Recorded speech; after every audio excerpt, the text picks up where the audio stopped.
I oversee basically non-employee workforce, pretty much contingent labor, our MSP, outsource technical projects from there. Well, Elastic Talent pretty much is non-employee workforce.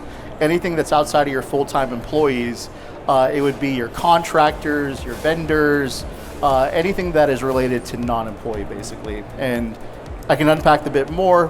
Why do we call it Elastic is the ability to be able to scale up and down just because they're not your core full-time employees. You know, they might not be with you for 7+ year stretches. It's one to be able to empower how to be able to scale up and down with folks that are not your full-time core employees. I think Eightfold was very interesting to me in that you guys were already embedded in our talent acquisition ecosystem.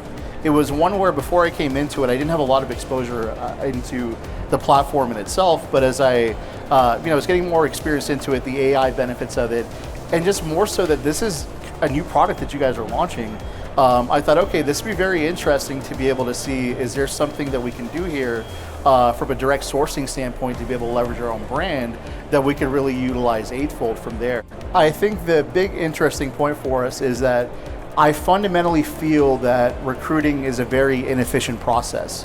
You know, you might have 100 people, 100 candidates that apply, you pick one person. It's not to say that the other 99 were bad.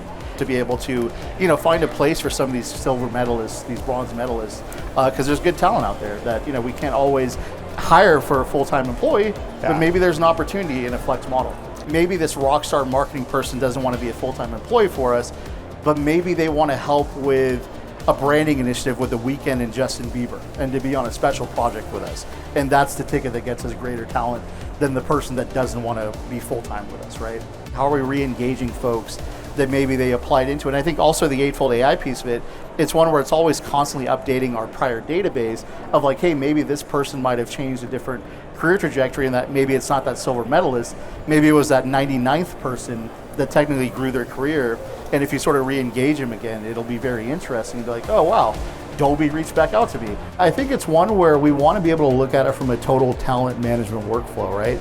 And it's one where with Eightfold, I think what's very interesting in that you guys are a part of our full talent ecosystem, and now with Talent Flex, we can sort of talk to each other both ways, which is very interesting. 50% of the workforce by 2030 will be freelancing or gig, right? So by default, you're not going to be able to hire full-time employees at the right clip at a future date.